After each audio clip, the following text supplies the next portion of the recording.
ആദ്യമായി ഈശ്വര പ്രാർത്ഥനയ്ക്കായി ശ്രീമതി ജയലക്ഷ്മിയെ ക്ഷണിക്കുന്നു.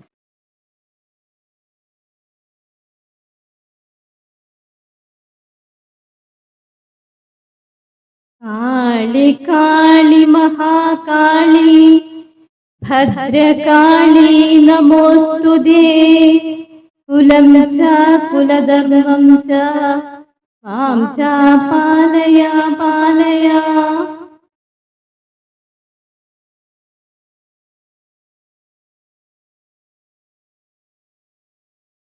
മേ നാരായണ ദേവി നാരായണ ലക്ഷ്മി നാരായണ ഭദ്രേ നാരായണ.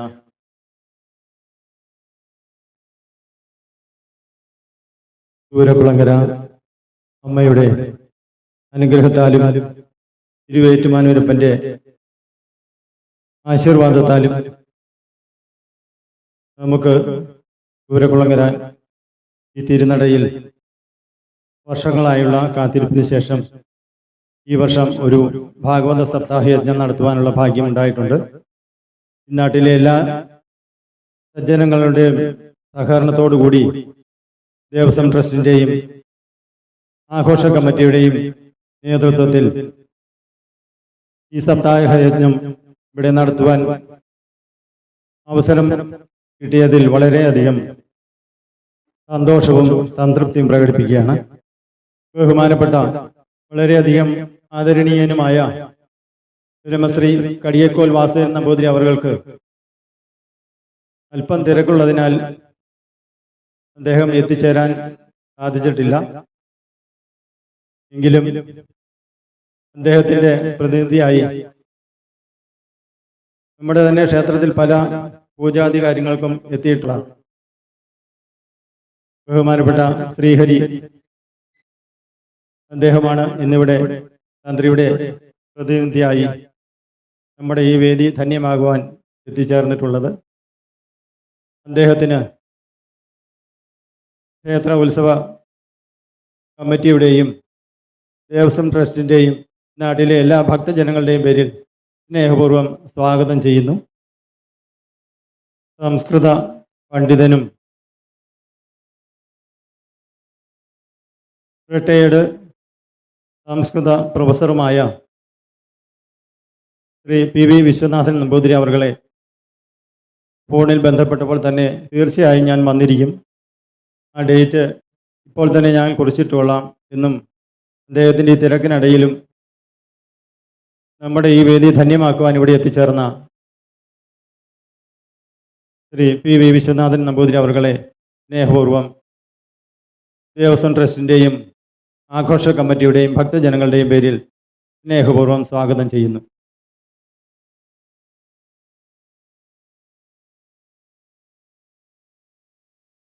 വളരെയധികം ഇതുപോലുള്ള വേദികളിൽ ഭാഗവത സപ്താഹ യജ്ഞം നടത്തി നൂറുകണക്കിന് വേദികളിൽ അദ്ദേഹം ഭാഗവത സപ്താഹ യജ്ഞം നടത്തിയിട്ടുള്ള വളരെ പ്രശസ്തനായ നമ്മുടെ പ്രധാന യജ്ഞാചാര്യനായ ഭാഗവത വേദരത്നം ശ്രീ കുറിച്ചി ബി രാമചന്ദ്രൻ അവരുകളെ സ്നേഹപൂർവ്വം ദേവസ്വം ട്രസ്റ്റിൻ്റെയും ഉത്സവ കമ്മിറ്റിയുടെയും ഭക്തജനങ്ങളുടെയും പേരിൽ സ്നേഹപൂർവ്വം സ്വാഗതം ചെയ്യുകയാണ്. അതുപോലെ യജ്ഞഹോതാവായി ഇവിടെ എത്തിച്ചേർന്നിട്ടുള്ള ബ്രഹ്മശ്രീ രജീഷ് ശർമ്മ മുഹമ്മ, യജ്ഞ പൗരാണികരായിട്ടുള്ള ശ്രീമതി തമങ്കമ്മ പൂവൻതുരുത്ത്, ശ്രീ എൻ ഉണ്ണികൃഷ്ണൻ ഏറ്റുമാനൂർ എന്നിവരെയും സ്നേഹപൂർവ്വം സ്വാഗതം ചെയ്യുകയാണ്.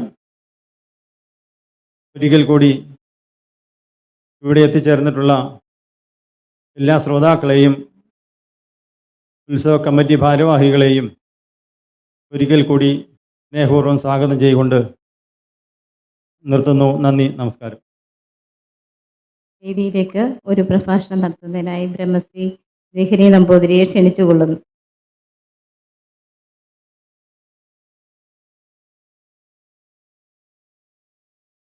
പ്രിയപ്പെട്ട സാറ്, യജ്ഞാചാര്യൻ, ബഹുമാനപ്പെട്ട ഭക്തജനങ്ങളെ, ഒരു വലിയ സദസ്സിനെ അഭിമുഖീകരിച്ചൊരു പരിചയം എനിക്കില്ല. അതുകൊണ്ട് ഞാൻ ഒന്നോ രണ്ടോ വാക്കുകളുടെ പറഞ്ഞങ്ങ് നിർത്തും. നമ്മളുടെ ഈ കാലഘട്ടത്തിൽ ധർമ്മം തര സത്യം വധ എന്നാണല്ലോ പറയുക. ഇതിൽ ധർമ്മത്തിൽ വേണം ആചരിച്ച് നമ്മൾ ശരിയാവേണ്ടത്. അതിന് പറ്റുന്ന ഒരു മാർഗം എന്ന് പറയുന്നത് ഇതുപോലെ സപ്താഹങ്ങളും ഇങ്ങനെയുള്ള വേദികളും ഒക്കെയാണ്. ഈ ധർമ്മ മാർഗത്തിലൂടെ ചരിക്കുവാനായിട്ട് എല്ലാവർക്കും ഈ സപ്താഹം ഉതകട്ടെ എന്ന് പ്രാർത്ഥിച്ചുകൊണ്ട് നിർത്തട്ടെ. അടുത്തതായി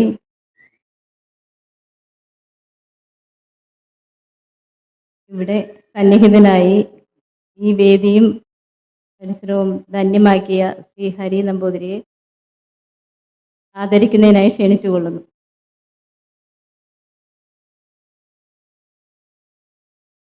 ഇതിനായി നീലകണ്ഠൻ തിരുമേനിയെ ക്ഷണിച്ചുകൊള്ളുന്നു. ക്ഷേത്രം മേൽശാന്തി.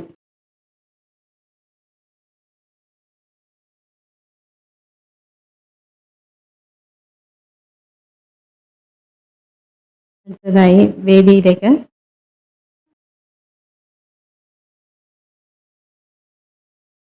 P V Viswanathan Namboothiri, retired professor, ക്ഷണിച്ചുകൊള്ളുന്നു. ഇദ്ദേഹത്തെ എല്ലാവർക്കും അറിയാമായിരിക്കും. അമൃത ടി വിയിലൂടെ സുപരിചിതനായ അദ്ദേഹത്തിൻ്റെ ധാരാളം പരിപാടികൾ ഞാൻ കണ്ടിട്ടുണ്ട്. അദ്ദേഹത്തെ വേദിയിലേക്ക് ക്ഷണിച്ചുകൊള്ളുന്നു.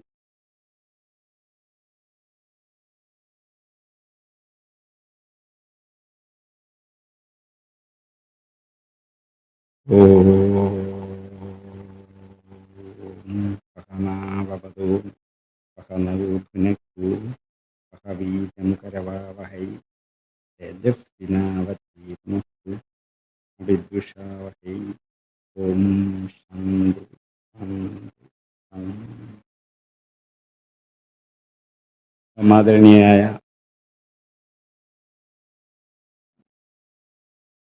ഈ ക്ഷേത്രത്തിൻ്റെ താന്ത്രിക കാര്യങ്ങൾ നിർവഹിക്കുന്ന ശ്രീഹരി ഇന്ന് ഇവിടെ സപ്താഹയജ്ഞത്തിൽ മാഹാത്മ്യ പ്രഭാഷണം നടത്തി നാളെ മുതൽ ശ്രീമദ് ഭാഗവതം നമ്മൾ കേൾക്കാൻ പോകുന്ന ഏറ്റവും ഉത്കൃഷ്ടനായ ആചാര്യൻ ശ്രീരാമേന്ദ്രൻ. സദസ്സിൽ സന്നിഹിതരായിരിക്കുന്ന എല്ലാ ഭക്തജനങ്ങൾക്കും എൻ്റെ വിനീതമായ ഏറ്റവുമധികം സന്തോഷവും അഭിമാനവും ഒക്കെ ഉണ്ട്. പൂരക്കുളങ്ങര ഭഗവതി ക്ഷേത്രത്തിൻ്റെ സന്നിധിയിൽ ആദ്യമായി നടത്തുന്ന ഈ ശ്രീമദ് ഭാഗവത സത്രം ഒന്ന് തുടങ്ങി വയ്ക്കാൻ സാധിച്ചു എന്നുള്ളത് ഭാഗ്യം എന്നുള്ളതിലുപരി ഇതൊരു പുണ്യമാണ്. ജന്മജന്മാന്തരങ്ങളായി പൂർത്തം ചെയ്തവർക്ക് മാത്രമേ ഇതിനുള്ള യോഗ്യതയുണ്ടാവൂ. ഒരു സപ്താഹയജ്ഞം നടത്താൻ അല്ലെങ്കിൽ അതിൽ പങ്കെടുക്കാൻ ഒക്കെയുള്ള പ്രധാനപ്പെട്ട യോഗ്യത എത്രയോ കാലങ്ങളായി സമ്പാദിച്ചു വെച്ച പുണ്യം സുകൃതം പരിപാകമാകുമ്പോൾ മാത്രമേ അതിനുള്ള യോഗ്യത ഉണ്ടാവുള്ളൂ. ഇവിടെ കൂടിയിരിക്കുന്ന എല്ലാ സജ്ജനങ്ങളും പുണ്യാത്മാക്കളാണ്. അല്ലെങ്കിൽ ഇങ്ങോട്ട് വരാൻ പറ്റും. വീട്ടിലിരിക്കുകയുള്ളൂ, അല്ലെ വഴിയോ പോത്തുള്ളൂ. ഇങ്ങോട്ട് കയറി വന്നത് കേൾക്കണം എന്ന് നിങ്ങൾ ആഗ്രഹിക്കുന്നെങ്കിൽ നിങ്ങളുടെ ഏറ്റവും വലിയ യോഗ്യത നിങ്ങൾ ഈ ജന്മത്തിലോ ജന്മാന്തരത്തിലോ സമ്പാദിച്ചു വെച്ച കുറച്ച് പുണ്യം കയ്യിലുണ്ട്. ഇത്രയും പുണ്യാത്മാക്കൾ ഈ കലിയുഗത്തിൽ കേരളത്തിലെ ഏറ്റുമാനൂരെ ഭഗവതിയുടെ തിരുമുമ്പിൽ കൂടാൻ സാധിച്ചുവെങ്കിൽ ഭാരതം ഏറ്റവും ഉത്കൃഷ്ടമാണ്, ധന്യമാണ്. അതാണ് ഈ സപ്താഹയജ്ഞത്തിൻ്റെ ഏറ്റവും വലിയ ഒരു വൈശിഷ്ട്യം. പുണ്യാത്മാക്കളായ സജ്ജനങ്ങൾ. ഇപ്പം നിങ്ങൾ വന്നുകൂടിയിരിക്കുന്നത് ഗാനമേള കേൾക്കാനോ ചെണ്ടമേളം കേൾക്കാനോ എന്നുള്ളത് കാണാനൊന്നുമല്ല. പിന്നെ എന്താണ്? ഭാഗവതം അറിയാൻ, കേൾക്കാൻ ഉള്ള ഇതുണ്ടാവണമെങ്കിൽ പുണ്യം ഉള്ളിൽ വേണം. അതുകൊണ്ടാണ് ഞാൻ പറഞ്ഞത് പുണ്യാത്മാക്കളാണ് നമ്മളെല്ലാം എന്ന് പറയാൻ കാരണം. സദസ്സിലിരിക്കുന്ന രണ്ട് ആചാര്യന്മാർ, രണ്ടുപേരും എനിക്ക് ശിഷ്യതുല്യരാണ്. കാരണം ശ്രീഹരി എൻ്റെ അടുക്കൽ നിന്നും കുറേ കാലം കുറേ സംസ്കൃതമൊക്കെ പഠിച്ച് ഏതാണ്ട് പാകമായ ആളാണ്.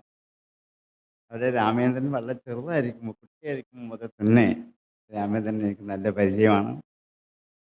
അതേപോലെ ഭാഗവതം വേണ്ട വിധത്തിൽ ഉൾക്കൊണ്ട് പഠിച്ച് ഭീതിബോധ ആചരണത്തിലൂടെ പ്രചരിപ്പിക്കുന്ന ഒരു മഹത് വ്യക്തിയാണ് എന്നുള്ളത് കൊണ്ടും എനിക്ക് വളരെയധികം വാത്സല്യമുള്ള രണ്ട് പേരാണ് ഇടത്തും വലത്തും ഇരിക്കുന്നത്. ഈ രണ്ടു പേർക്കും എൻ്റെ അനുമോദനങ്ങളും അഭിനന്ദനങ്ങളും അറിയിക്കുന്നു. ഈ ഭാഗവത സപ്താഹ യജ്ഞത്തിൻ്റെ യോഗ്യത ഞാൻ പറഞ്ഞപ്പോൾ ഇന്ന് കേരളത്തിലെ ഒട്ടനവധി നടത്താത്ത ക്ഷേത്രം ഉണ്ടോ എന്ന് എനിക്കറിയില്ല. എല്ലായിടത്തും മഹാക്ഷേത്രങ്ങളിലും അല്ലാത്തടത്തും കാവുകളിലും സകലമാന സ്ഥലത്തും ഇന്ന് ഭാഗവത സപ്താഹ യജ്ഞം നിരന്തരമായി നടന്നുകൊണ്ടേയിരിക്കുകയാണ്. അതിൻ്റെ പ്രസക്തി എന്താണ് എന്ന് അതിനെക്കുറിച്ച് ആലോചിക്കുമ്പോഴാണ് നമുക്ക് ശരിക്കും മനസ്സിലാക്കാൻ പറ്റേണ്ടത്. ഭാഗവതം ആദ്യത്തെ സപ്താഹ യജ്ഞത്തിൽ തന്നെ പൂതനോട് ശൗനകൻ ചോദിക്കുന്ന കുറേ ചോദ്യങ്ങളിലൊന്ന്, എന്ത് ചെയ്താൽ ഞങ്ങൾക്ക് സംതൃപ്തി ഉണ്ടാകും? എൻ്റെ അർത്ഥം ഞങ്ങൾ സംതൃപ്തരല്ല എന്നാണ്.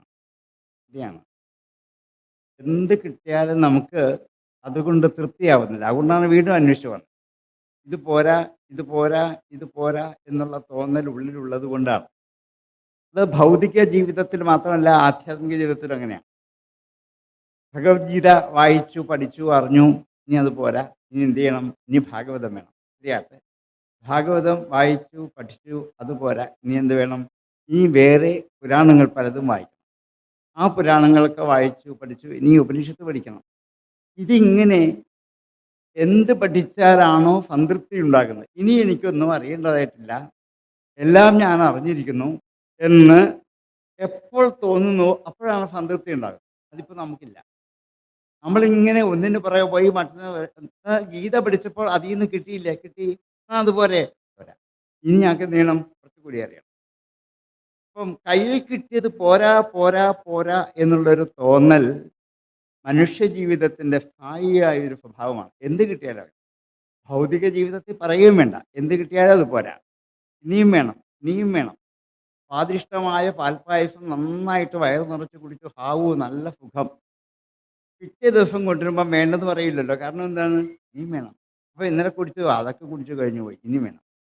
ഇങ്ങനെ ഓരോ ഭൗതിക ലോക ജീവിതത്തിൽ അർത്ഥത്തിനായാലും ധനത്തിനായാലും കാമത്തിനായാലും എന്തിനായാലും അനുസ്യൂതമായും നമ്മൾക്ക് ഒരു സംതൃപ്തിയില്ലാത്ത അവസ്ഥയാണ് നിത്യജീവിതത്തിൽ ഇന്ന് അനുഭവിച്ചുകൊണ്ടിരിക്കുന്നത്. ഇതിൻ്റെ കാരണം എന്താണെന്നാണ് നമുക്കും അറിയേണ്ടതാണ്. നമ്മുടെ പ്രതിനിധിയായിട്ട് ചോദിച്ച ചോദ്യം ഇതാണ്: എന്തുകൊണ്ട് ഈ സംതൃപ്തി ഉണ്ടാകും, മതിയാവൽ ഉണ്ടാകുന്നു? പോരാ പോരാ പോരാ പോരാ എന്നിങ്ങനെ ഓരോ ദിവസവും തോന്നിക്കൊണ്ടേയിരിക്കുകയാണ്. ഓരോ ദിവസത്തെയും ദൈനിക കൃത്യങ്ങളൊക്കെ ചെയ്ത് കഴിയുമ്പോഴും ഇത് പോരാ, ഇത് പോരാന്നാണ്. ഇങ്ങോട്ട് ഈ സപ്താഹ യജ്ഞത്തിന് വരുമ്പോൾ പോലും കണ്ണാടിയുടെ മുമ്പിൽ എത്ര പ്രാവശ്യം നോക്കിയിട്ടാ പോരുക? എന്താ കാരണം? പോരാ പോരാ, ഉടുത്തത് ശരിയായില്ല, തൊട്ടത് ശരിയായില്ല, മുഖം ശരിയായില്ല, മുടി കെട്ടിയത് ശരിയായില്ല. ഇനി പിന്നെയും എന്താണ്? ഈ ഒരു അസംതൃപ്തിയാണ് നമ്മളെ ഇന്ന് ഭരിച്ചുകൊണ്ടേയിരിക്കുന്നത്. എല്ലാ തരത്തിൽ നോക്കിയാലും, ഏത് തരത്തിൽ നോക്കിയാലും. അതിൻ്റെ കാരണം എന്താണെന്ന് അന്വേഷിച്ച് പോയപ്പോഴാണ് അതിൻ്റെ കാരണം ശ്രീമദ് ഭാഗവതം വേണ്ട വിധത്തിൽ അറിയാത്തതാണ്, കേട്ടോളൂ എന്ന് പറഞ്ഞിട്ടാണ് ഭാഗവതം ഉപദേശിക്കാൻ ആരംഭിച്ചത്. കാരണം നമ്മൾക്ക് ഭഗവാനെക്കുറിച്ച് സമ്പൂർണമായിട്ട് അറിയാൻ സാധിച്ചെങ്കിൽ മാത്രമേ ഈ തൃപ്തി ഉണ്ടാവുള്ളൂ. ഇത് സമ്പൂർണമായും അറിയാത്തത് കൊണ്ടാണ് പിന്നെയും പോരാ പോരാ എന്നിങ്ങനെ തോന്നിക്കൊണ്ട്. അതിന് എന്താണ് വഴി എന്ന് വെച്ചാൽ, ശ്രീമദ് ഭാഗവതം ആദ്യന്തം ഭഗവാനെ ഉള്ളിൽ ഉറപ്പിച്ചു വയ്ക്കാനുള്ള ഒരു സംവിധാനം നമുക്ക് ഉണ്ടാക്കി തരികയാണ്. ഭാഗവത കഥ കേൾക്കും തോറും പരീക്ഷിത്തായിരുന്നു ഇതിൻ്റെ ഏറ്റവും ഉള്ളിലത്തെ ശ്രോതാവ്. പരീക്ഷത്തിൽ കേട്ട് കഴിഞ്ഞപ്പോൾ പരീക്ഷത്തിൽ ഇനിയൊന്നും വേണ്ട, അറിയേണ്ടതെല്ലാം ഞാൻ അറിഞ്ഞു കഴിഞ്ഞു എന്നുള്ള സംതൃപ്തിയോടെയാണ് പരീക്ഷിത്ത് ഇവിടെ വിട്ടുപോകുന്നത്. ഇതൊരു ശ്രോതാവിൻ്റെ ഏറ്റവും വലിയ ലക്ഷണമാണ്.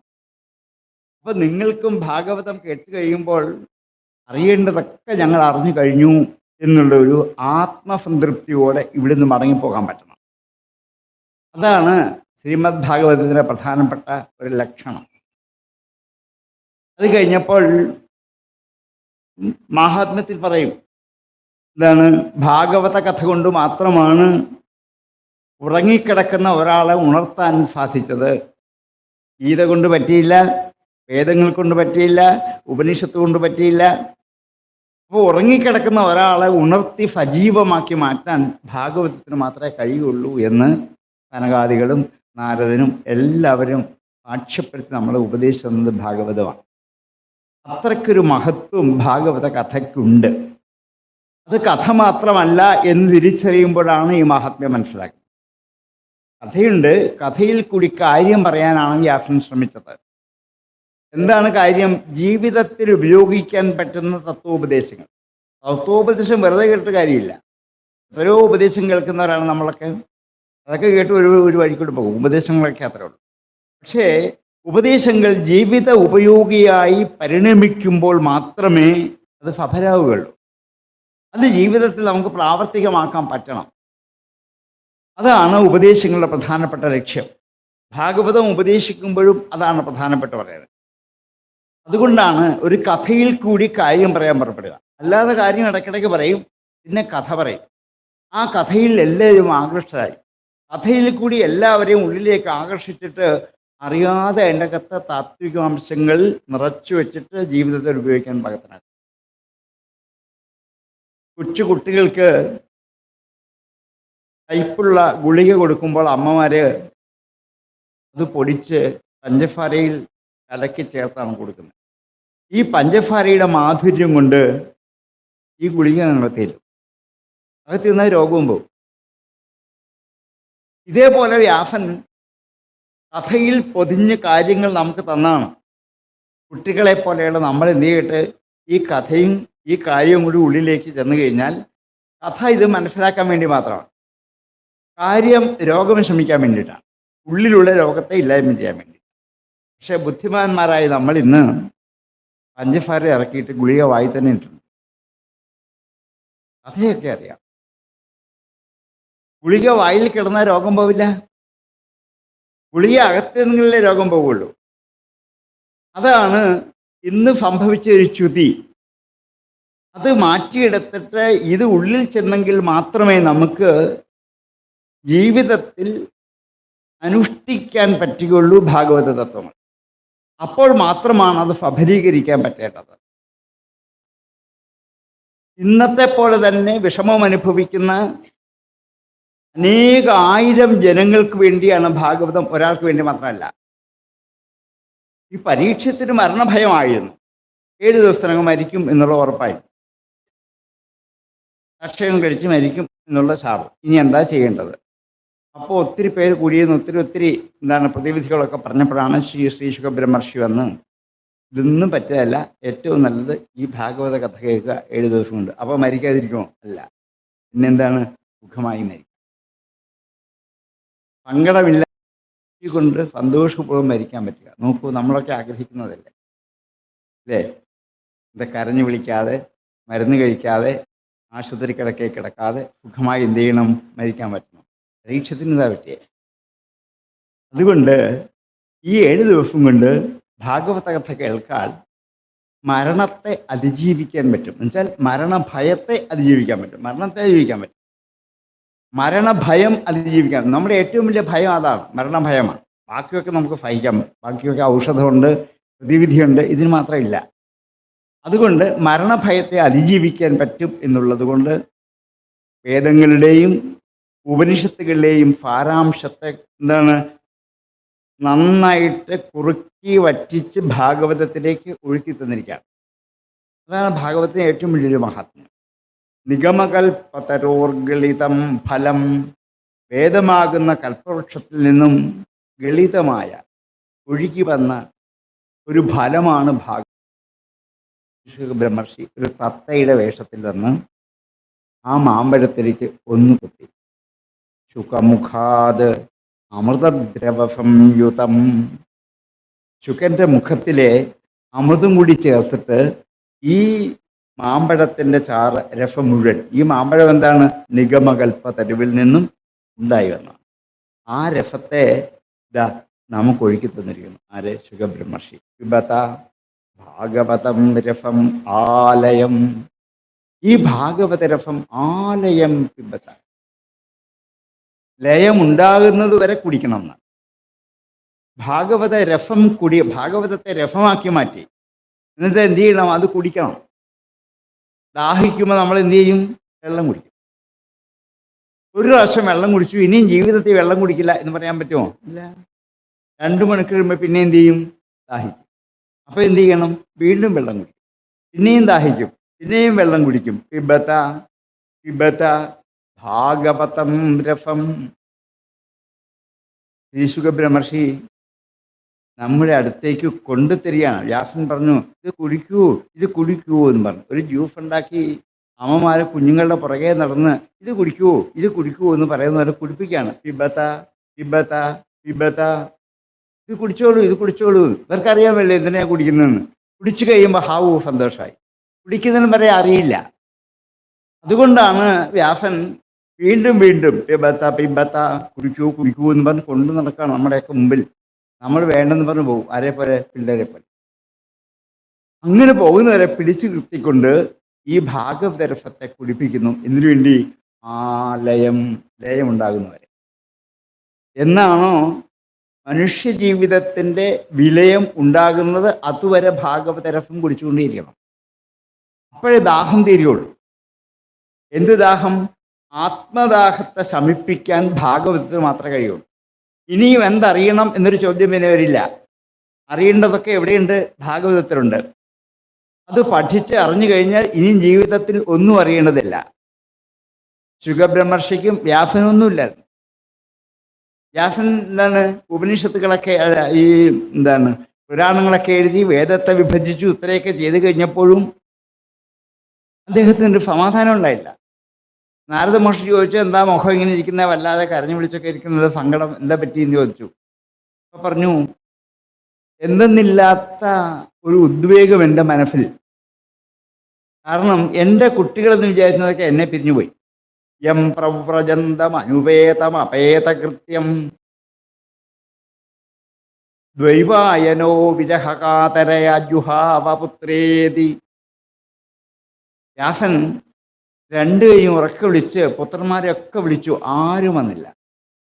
എത്ര പുത്രന്മാർ! ഇനി തനിക്കാരുണ്ട്? ആരുമില്ല. ആരുമില്ലാതിരിക്കുന്ന കുറേ അമ്മമാർക്കും കുറേ അച്ഛന്മാർക്കുമാണ് ആശ്രയം. ഇപ്പൊ ഭാഗവതം വന്നിരിക്കുന്നത്. ഇങ്ങനെ വിളിച്ചു കയറി, ഇനി എനിക്ക് എന്താ ആശ്രയം? അപ്പോഴാണ് ഭാഗവതം പറഞ്ഞത്, വരൂ ഞാനുണ്ട് നിങ്ങളുടെ കൂടെ. അപ്പോഴാണ് നാരദൻ പറഞ്ഞു കൊടുത്തത്, എന്താണ്? ഭാഗവതം എഴുതൂ, അപ്പോൾ അങ്ങേക്ക് ആത്മസമാധാനം ഉണ്ടാകും. ഞാനെന്ന് വേണ്ടുള്ള 2 ചിന്തകളാണ് ഇപ്പോൾ വ്യാസനെ ഭരിച്ചുകൊണ്ടിരിക്കുന്നത്. ഞാൻ എൻ്റെ. ഇത് മാറണമെങ്കിൽ ഭാഗവതം കൊണ്ട് മാത്രമേ പറ്റൂ. നമ്മളെ ഭരിച്ചുകൊണ്ടിരിക്കുന്ന ഈ 2 ചിന്തകളാണ്. ഒന്ന് ഞാൻ, ഒന്ന് എൻ്റേത്. ഞാനെന്ന ചിന്ത എന്നും നമ്മളെ അലട്ടി. എഴുന്നേറ്റു, മുഖം കഴുകി, പല്ല് തേച്ചു, കാപ്പി കുടിച്ചു, എന്താ കുഴപ്പം? ഈ ഞാൻ ചേർത്തെങ്കിലേ പറ്റുമോ? അല്ല. എല്ലാറ്റിനും കൂടെ ഞാനെന്ന ഒരു അഭിമാനം നമ്മളെ നിത്യജീവിതത്തിൽ ഭരിച്ചുകൊണ്ടിരിക്കുകയാണ്. എല്ലായിടത്തും ഞാനാണ്, ഞാൻ ചെന്നെങ്കിലേ പറ്റുള്ളൂ, ഞാൻ വേണം, ഞാനില്ലെങ്കിൽ നടക്കില്ല എന്ന് എല്ലാറ്റിനും കൂടി ഈ ഞാൻ എന്നിങ്ങനെ ചേർത്ത് വെച്ചു.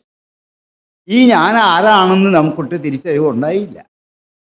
ഈ ഞാനെന്ന് പറയുന്നത് നമ്മൾ വിചാരിക്കുന്ന ഈ മനുഷ്യക്കൂട് മൊത്തം ഞാൻ എന്നാണെന്നാണ്. അതിനെ ഓരോ പാർട്ടിക്കിളായിട്ട്, ഞാനല്ല, എൻ്റെ ശരീരമാണ്, എൻ്റെ ശരീരത്തിന് വണ്ണം, എൻ്റെ ശരീരം ക്ഷീണിക്കുന്നു, എൻ്റെ ശരീരത്തിന് വിലയില്ല എന്നൊക്കെ പറയുള്ളൂ. എൻ്റേതാണ് ശരീരം, ഞാനല്ല. അപ്പോൾ ഈ ശരീരം ഞാനല്ല, ഇന്ദ്രിയങ്ങൾ അതും ഞാനല്ല.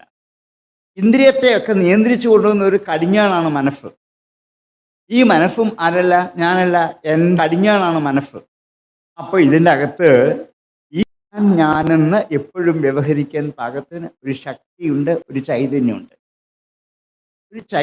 ഒരു ശക്തിയുണ്ട്. ആ ശക്തിയാണ് ഞാൻ. ആ ശക്തിയാണ് നമുക്ക് തിരിച്ചറിയേണ്ടത്. അതാണ് ഞാനെന്നറിഞ്ഞാൽ എൻ്റെ എന്നുള്ള വിചാരം ഇല്ലാണ്ടാവും. ഞാൻ ശരീരമാണെന്നും ബുദ്ധിയാണെന്നും മനസ്സാണെന്നും അറിയുന്നതുകൊണ്ടാണ് ഇതൊക്കെ എൻ്റെ എന്ന് പറഞ്ഞു പോകുന്നത്. നമ്മുടെ ഏറ്റവും വലിയ ദുഃഖം എൻ്റെ എന്നുള്ള ചിന്തയാണ്, എൻ്റേതെന്ന്. ഇതാരുടെയാണ്? ഉടമസ്ഥൻ ആരാണ്?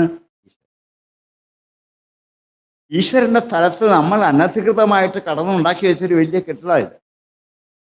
അപ്പോൾ വാസ്തവത്തിൽ ഇത് ആരുടെയാണ്? ഈശ്വരൻ്റെതാണ്. ഇത് ആർക്ക് വിട്ടുകൊടുക്കണം? ഈശ്വരനെ വിട്ടുകൊടുക്കണം. എല്ലാവർക്കും കൊടുക്കണ്ടേ?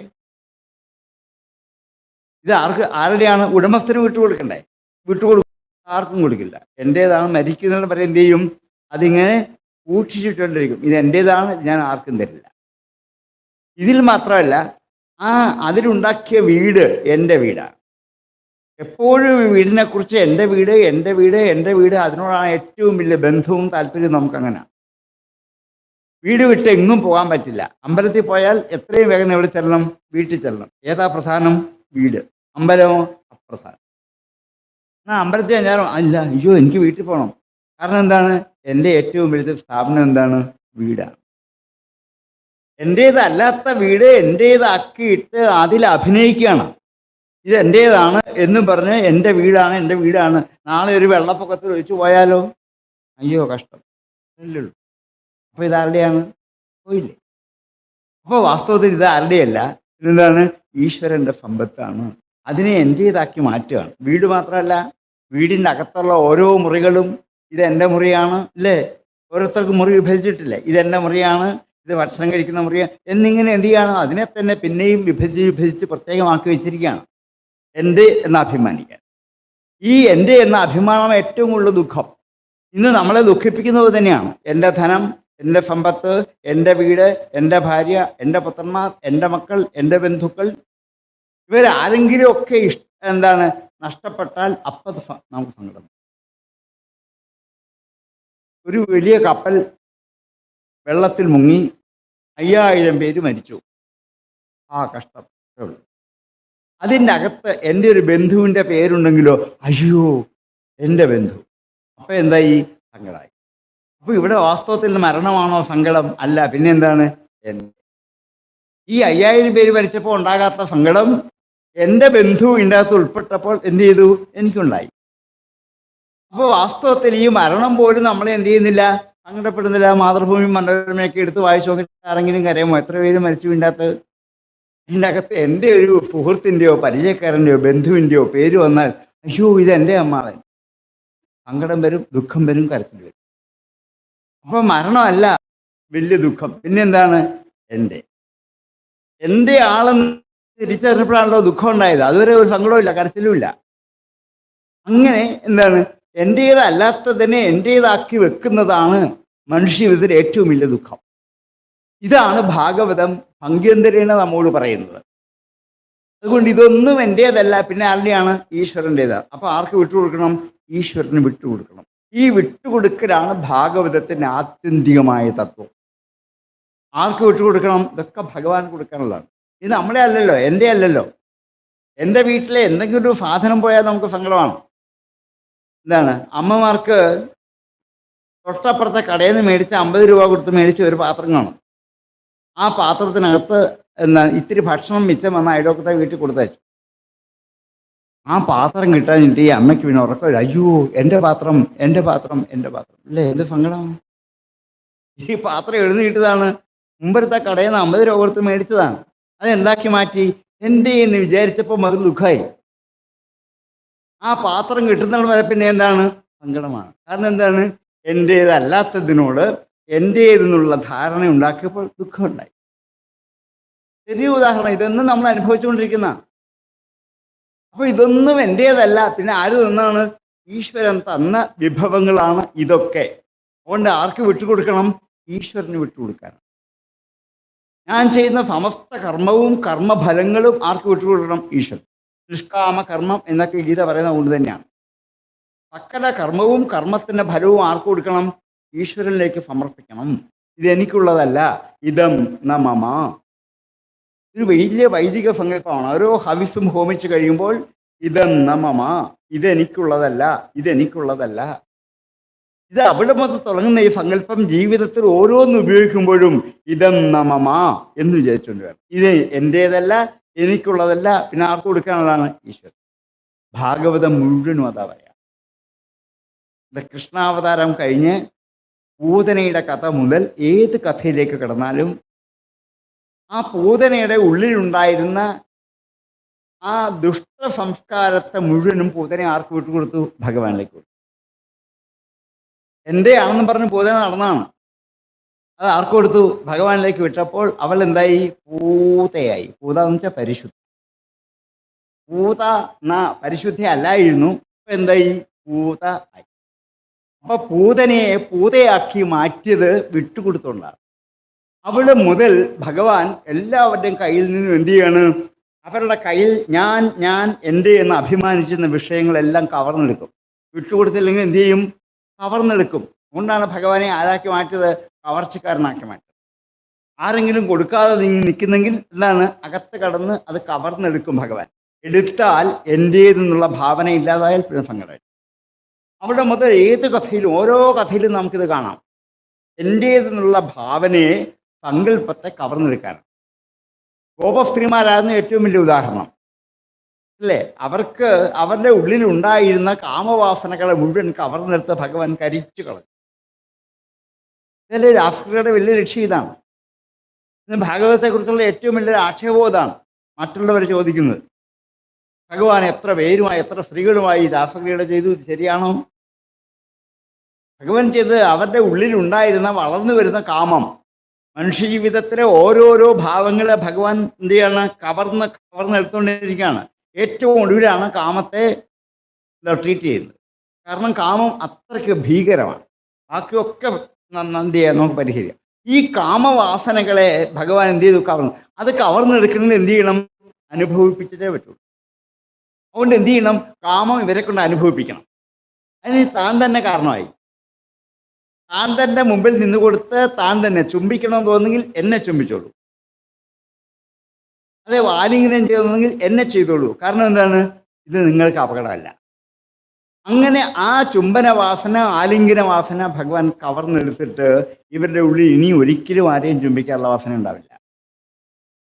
അപ്പോൾ നമ്മുടെ ഉള്ളിലുണ്ടാകുന്ന ഈ സമസ്ത ദുർവാസനകളെയും ഭഗവാൻ എന്ത് ചെയ്യാണ്? കവർന്നെടുത്ത് നമ്മളെ വിട്ടുകൊടുത്താണ്. ഇതാണ് ഭാഗവതം ആദ്യം തരുന്നത്. ഏത് കർമ്മം ചെയ്യുമ്പോഴും ഇതം മമ എന്ന് സങ്കല്പിച്ചുകൊണ്ട് വിട്ടുകൊടുക്കാൻ തയ്യാറാവും. നമ്മൾ വിട്ടുകൊടുക്കാൻ തയ്യാറല്ല. കാരണം എന്താണ്? എൻ്റെ എന്ന് ഉറപ്പിച്ചു വെച്ചിരിക്കുകയാണ് എല്ലാത്തിനോടും. അതുകൊണ്ട് ഞാൻ എന്ത് ചെയ്യില്ല? വിട്ടുകൊടുക്കില്ല. ഇത് എൻ്റെ ഭൂമിയാണ്, എൻ്റെ സ്ഥലമാണ്, എൻ്റെ വീടാണ്, ഇതെല്ലാം എൻ്റേതാണ്. ഈ എൻ്റെ എന്നുള്ള ചിന്ത കുറേശ്ശെ മാറി ഇതൊക്കെ ആരുടെയാണ്? ഈശ്വരൻ്റേതാണ് എന്ന് വിചാരിച്ചാൽ ആർക്ക് വിട്ടുകൊടുക്കാൻ പറ്റും? ഈശ്വരനെ വിട്ടുകൊടുക്കാൻ പറ്റും. അതുകൊണ്ടാണ് ഭഗവത്ഗീതയിൽ പോലും എന്താണ്? ഈ കർമ്മങ്ങളുടെ ഫലം ഈശ്വരന് വിട്ടുകൊടുക്കാൻ പറയുന്ന ഒന്നാണ് ഗീതയിൽ. കർമ്മണ്യേവാധികാരസ്തേ മാ ഫലേഷു കഥാചന എന്ന് ഗീത ഉദ്ഘോഷിക്കുന്നത്. ഈ കർമ്മത്തിൻ്റെ ഫലം നമ്മൾക്കുള്ളതല്ല. വാസ്തവത്തിൽ നമ്മളെ തെറ്റിദ്ധരിച്ചുകൊണ്ടാണ്. കർമ്മത്തിന് രണ്ട് ഫലമുണ്ട്. ഒന്ന് പ്രതിഫലം, പിന്നൊന്ന് ഫലം. പ്രതിഫലം നമുക്ക് വാങ്ങാം, പക്ഷെ ഫലം ആർക്കുള്ളതല്ല? നമുക്കുള്ളതല്ല. ഞാനൊരു അധ്യാപകനാണ്. ഞാൻ കോളേജിൽ കുട്ടികളെ പഠിപ്പിക്കുന്നുണ്ട്. ആയിരക്കണക്കിന് കുട്ടികളെ പഠിപ്പിച്ചു വിട്ടു. ഞാൻ ചെയ്യുന്ന കർമ്മത്തിന് എനിക്ക് സർക്കാർ പ്രതിഫലം തരുന്നുണ്ട്, ശമ്പളം അതെനിക്ക് വാങ്ങാം. പക്ഷേ ഞാൻ പഠിപ്പിക്കുന്നതിൻ്റെ ഫലം അനുഭവിക്കുന്ന ഞാനല്ല. ആരാണ്? കുട്ടികൾ. അവർക്ക് വിട്ടുകൊടുക്കല്ലേ ചെയ്യുക. ഇത് ഞാൻ അവർക്ക് കൊടുക്കില്ല എന്ന് പറയാൻ പറ്റുമോ? എൻ്റെ കർമ്മം ഇവരെ പഠിപ്പിക്കാനാണ്. അപ്പം ഞാൻ ചെയ്യുന്ന കർമ്മത്തിൻ്റെ ഫലം അനുഭവിക്കുന്ന ആരാണ്? കുട്ടികളാണ്. അവർക്ക് വിട്ടുകൊടുത്തല്ലേ പറ്റൂ. അതിന് എനിക്ക് എന്ത് ചെയ്യും? പ്രതിഫലം കിട്ടും, അത് വാങ്ങാം. ഡോക്ടർ രോഗിയെ പരിശോധിക്കുന്നു. ആ ഡോക്ടർ പഠിച്ച വിദ്യ മുഴുവൻ കൊണ്ട് രോഗം മാറ്റുന്ന ആർക്കാണ്? രോഗിക്കാണ്. അപ്പോൾ ഡോക്ടറെ ചികിത്സിക്കുന്നതിൻ്റെ ഫലം അനുഭവിക്കുന്ന ആരാണ്? രോഗിയാണ്, ഡോക്ടറല്ല. അപ്പോൾ ഡോക്ടറുടെ കർമ്മഫലം ആർക്ക് വിട്ടുകൊടുത്തു? രോഗിക്ക് വിട്ടു. രോഗി ഡോക്ടർക്ക് പ്രതിഫലം കൊടുത്തേക്കാം, അത് വാങ്ങാം. നമ്മുടെ വീട്ടിൽ രാവിലെ മുതൽ വൈകുന്നേരം വരെ പറമ്പ് കിളച്ച് എല്ലാ കൃഷിയും ചെയ്തു ഒരാൾ. വൈകുന്നേരം അയാൾക്ക് പ്രതിഫലം കൊടുത്ത് അയാളെ വിട്ടു. ഇതിൻ്റെ ഫലം ആരാ അനുഭവിക്കുന്നേ? നമ്മളാണ്. ഈ പ്രപഞ്ചം മുഴുവനും ഈശ്വരൻ്റെതാണ്. അപ്പോൾ നമ്മൾ ചെയ്യുന്ന കർമ്മത്തിൻ്റെ ഫലം ആർക്ക് വിട്ടുകൊടുക്കണം? ഈശ്വരൻ്റെ. കായേന വാച മനസ ഇന്ദ്രിയർവ ബുദ്ധ്യാത്മനാവ പ്രകൃതി സ്വഭാവാൻ കരോമി യദ്യത് സകലം പരസ്മൈ എന്ന് ഭാഗവതം ഉപസംഹരിക്കുന്ന കൊണ്ടാണ്. ഇത് വിട്ടുകൊടുക്കാനുള്ളതാണ്. ആധുനിക ലോകത്തും നമുക്കിതറിയാം. കാരണം നമ്മുടെ എത്രയോ കുട്ടികൾ ഇന്ന് വിദേശത്ത് ജോലി ചെയ്യുന്നവരുണ്ട്. വിദേശത്ത് ജോലി ചെയ്യുന്നതിനിടയിൽ ആ ഓരോ കമ്പനിക്കാർ അവരെ അതിലും മറ്റു വലിയ കമ്പനികളിലേക്ക് വിദേശത്തേക്ക് പ്രോജക്റ്റ് ചെയ്യാൻ പറഞ്ഞേക്കും. ലക്ഷക്കണക്കിന് കാശ് കൊടുക്കുക. പക്ഷേ ഇവർ ഈ കഷ്ടപ്പെട്ട് രാവിലെ 6 മണി മുതൽ രാത്രിയിൽ 12, 1, 2 മണി വരെ കഷ്ടപ്പെട്ട് അവരുടെ ബുദ്ധിയും ശക്തിയും മുഴുവൻ ഉപയോഗിച്ച് പ്രയത്നിക്കുന്ന ആർക്ക് വേണ്ടിയിട്ടാണ്? കമ്പനി നന്നാക്കാനാണ്. വീടിന് വേണ്ടിയാണോ? ഇവരുടെ പ്രയത്ന ഫലം മുഴുവൻ ആർക്കാ കിട്ടുന്നേ? കമ്പനിയുടെ ഉടമസ്ഥൻ. കമ്പനിയല്ലേ ഇവരെ വിട്ടത്. കമ്പനിയെ നന്നാക്കാനാണ് ഇവരുടെ പ്രയത്നം മുഴുവൻ. പക്ഷേ അതിന് എന്ത് ചെയ്യും? ഇവർക്ക് ശമ്പളം കൊടുക്കും, ധാരാളം ലക്ഷക്കണക്കിന് കാശ് കൊടുക്കും. അത് വാങ്ങും. അപ്പോൾ വാസ്തവത്തിൽ ഈ വിട്ടുകൊടുക്കൽ ചെയ്യുന്നുണ്ട്, അറിയുന്നില്ല എന്ന് മാത്രം. ഇതേപോലെ നമ്മൾ നിത്യജീവിതത്തിൽ ചെയ്യുന്ന ഓരോ കർമ്മത്തിൻ്റെയും ഫലം ആർക്ക് വിട്ടുകൊടുക്കണം? ഈശ്വരനിലേക്ക് വിട്ടുകൊടുക്കാനുള്ളതാണ്. അതാണ് സമർപ്പണം എന്ന്. അതുകൊണ്ടാണ് ശരീരം കൊണ്ടും മനസ്സുകൊണ്ടും ഇന്ദ്രിയം കൊണ്ടും ബുദ്ധി കൊണ്ടും ഒക്കെ എന്തൊക്കെ ആലോചിക്കുന്നോ, ചിന്തിക്കുന്നോ, പ്രവർത്തിക്കുന്നോ, ചെയ്യുന്നോ, ഇതൊക്കെ ആർക്കുള്ളതാണ്? ഈശ്വരനിലേക്ക് വിട്ടുകൊടുത്താൽ നമുക്ക് സമാധാനമായി. കാരണം അതിൻ്റെ ഫലത്തെക്കുറിച്ച് നമുക്ക് ആശങ്ക വേണ്ട. അല്ലെങ്കിൽ അതിൻ്റെ ഫലം ഇങ്ങനെ വരുമോ, അങ്ങനെ വരുമോ, ജയിക്കുമോ, തോക്കുമോ, കിട്ടുമോ, ഇല്ലയോ, ഒത്തിരി ആശങ്കകളാണ്. ഇത് വിട്ടുകൊടുത്താൽ ഒരാശങ്കയും വേണ്ട, എന്തു വന്നാലും സ്വീകരിക്കാൻ തയ്യാറാണ്. ഈ ഒരു മനോഭാവം മനുഷ്യ ജീവിതത്തിൽ ഉണ്ടാക്കിയെടുക്കാൻ ഭാഗവതത്തിനെ കഴിയും. ഭാഗവതത്തിൽ ഏത് കഥ എടുത്താലും അതെല്ലാം ആരിലേക്ക് വീഴുകയാണ്? ഈശ്വരനിലേക്ക്. ആരിലേക്ക്? ശ്രീകൃഷ്ണനിലേക്ക് സമർപ്പിക്കണം. ശ്രീകൃഷ്ണാർപ്പണമസ്തു. ഇതെല്ലാം ശ്രീകൃഷ്ണനിലേക്ക് സമർപ്പിക്കണം. ഈ സമർപ്പണാത്മകമായ മനോഭാവം ജീവിതത്തിൽ ഉണ്ടാക്കിയെടുക്കാനാണ് ഭാഗവത കഥകൾ ഓരോന്നും പറയുന്നത്. ഈ കഥയിൽ കൂടി നമുക്ക് എത്തിച്ചേരേണ്ട അവിടെയാണ്. അപ്പോൾ ഓരോ കഥ കേൾക്കുമ്പോഴും ഇവിടെ ആചാര്യന്മാർ വ്യാഖ്യാനിച്ച് നന്നായിട്ട് പറയും, ഇതിൻ്റെ ലക്ഷ്യം ഇതാണ് എന്ന്. ഇതറിഞ്ഞാൽ പരീക്ഷത്തിനെ പോലെ 7-ാം ദിവസം സന്തോഷത്തോടെ മടങ്ങിപ്പോകാം, അല്ലെങ്കിൽ സങ്കടത്തോടെ മടങ്ങിപ്പോകാം. ഏതാ വേണ്ടത് നിങ്ങൾക്ക് ഇന്നെ തീരുമാനം. അപ്പോൾ എന്ത് ചെയ്യണം? 7 ദിവസവും ഇവിടെ വന്നിരുന്ന് എന്ത് ചെയ്യണം? ഈ കഥ കേൾക്കണം. വെറുതെ കഥ കേട്ടാൽ മാത്രം മതി. ആദ്യം ഈ ഓരോ കഥകളും കേൾക്കുക. കേട്ടിട്ട് ഇവിടുന്ന് തന്നെ വിട്ടുപോക്കോളൂ, മറന്നു പോക്കോളൂ, കുഴപ്പമൊന്നുമില്ല. നാളെ വന്ന് പിന്നെയും കേട്ടാൽ. കാരണം ഇവിടുന്ന് കേൾക്കുന്നതൊന്നും വീട്ടിൽ കൊണ്ടുപോകാൻ ചിലപ്പോൾ പറ്റിയില്ല. കാരണം വീട്ടിൽ വേറെ ഉപകരണങ്ങളാണ്. വീടിൻ്റെ മുറ്റത്തിരുമ്പോൾ ഇതൊക്കെ ഇവിടെ കളഞ്ഞിട്ട് അകത്ത് കയറ്റാൻ പറ്റും. കാരണം എന്താണ്? മൊബൈൽ ഫോൺ, അതിൻ്റെ അകത്ത് എന്താണ് ഫേസ്ബുക്ക്, ഇതൊക്കെ സമയം പോരാ.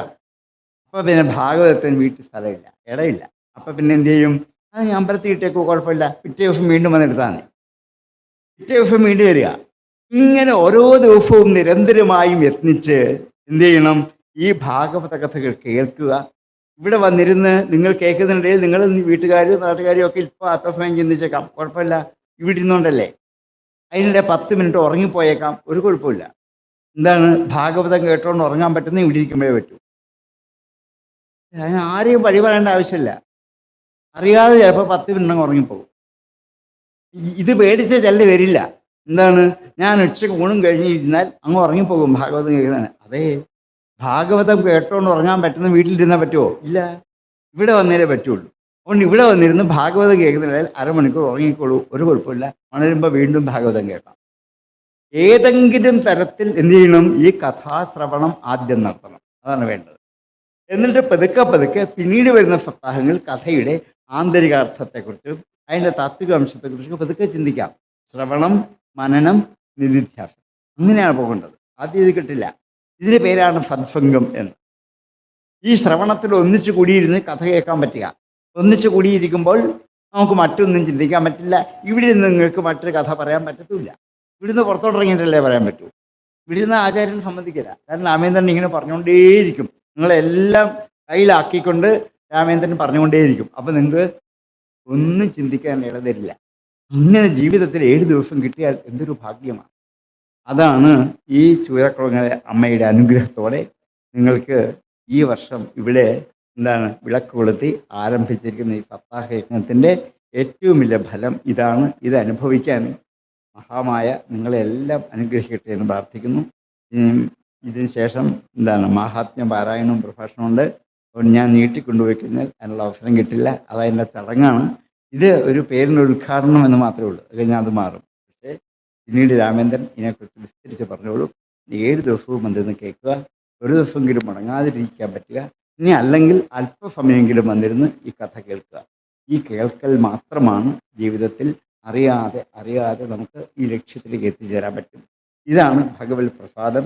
ഈ പ്രസാദം വാങ്ങിക്കൊണ്ടേ ഇവിടുന്ന് പോകാവൂ. ബാക്കി പ്രസാദമൊക്കെ വെളിയിൽ കിട്ടും. അത് ഇന്നല്ലെങ്കിൽ നാളെ പോകുന്നതാണ്. ഇത് നശിക്കില്ല, എന്നും ഉള്ളിൽ നിൽക്കും. ഈ പ്രസാദം നിങ്ങൾക്കെല്ലാം ഉണ്ടാവട്ടെ ഭഗവത് കാരുണ്യം കൊണ്ട് എന്ന് പ്രാർത്ഥിച്ചുകൊണ്ട് ഇത്രയും സമയം ക്ഷമയോടെ വാക്കുകൾ കേട്ട എല്ലാ സജ്ജനങ്ങൾക്കും നന്ദി അർപ്പിക്കുന്നു. നിങ്ങളുടെ കർമ്മത്തിന് എന്നെ ക്ഷണിച്ചത് രാമേന്ദ്രൻ എല്ലാ പ്രാവശ്യം എവിടെയെങ്കിലുമൊക്കെ അടുത്ത് വരികയാണെങ്കിൽ പറഞ്ഞ് വരാമോ എന്ന് ചോദിക്കും. പറ്റുകയാണെങ്കിൽ ഞാൻ വരാമെന്ന് പറയും. പിന്നെ ഇവിടുത്തെ മേൽശാന്തിയും എന്നെ നിർബന്ധിച്ച് ഞാൻ വാസ്തവ ഫ്രീ ആയിരുന്നു ഒന്ന് വരാം എന്ന് പറഞ്ഞു, അങ്ങനെ വന്നതാണ്. എന്തായാലും രണ്ടുപേരുടെയും ആ ക്ഷണങ്ങൾക്ക് നന്ദി പറഞ്ഞുകൊണ്ട് ഇവിടെ എൻ്റെ ചെറിയ ഈ വാക്കുകളെയൊക്കെ ഞാൻ ശ്രീ ഭഗവതിയുടെ പാദങ്ങളിൽ വിനയത്തോടെ അർപ്പിച്ചുകൊണ്ട് വിരമിക്കട്ടെ. നന്ദി.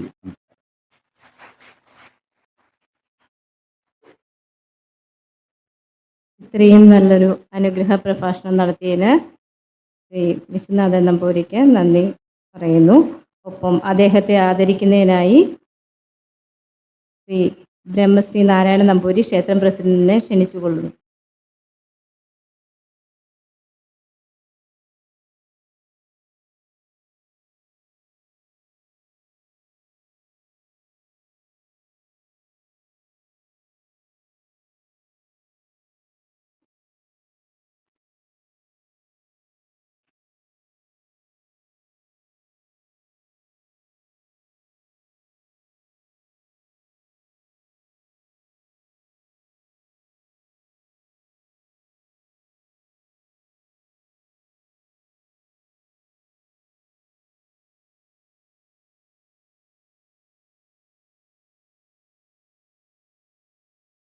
അടുത്തതായി ശ്രീ ഹരി നമ്പൂതിരിക്ക് ഷീൽഡ് നൽകുന്നതിനായി ബ്രഹ്മശ്രീ നാരായണ നമ്പൂതിരിയെ ക്ഷണിച്ചുകൊള്ളുന്നു.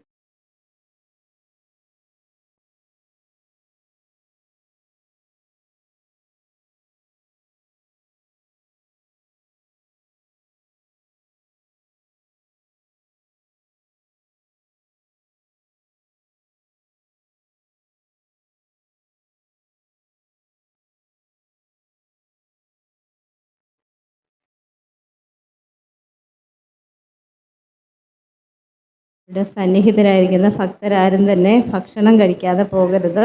ഭക്ഷണം അറേഞ്ച് ചെയ്തിട്ടുണ്ട്.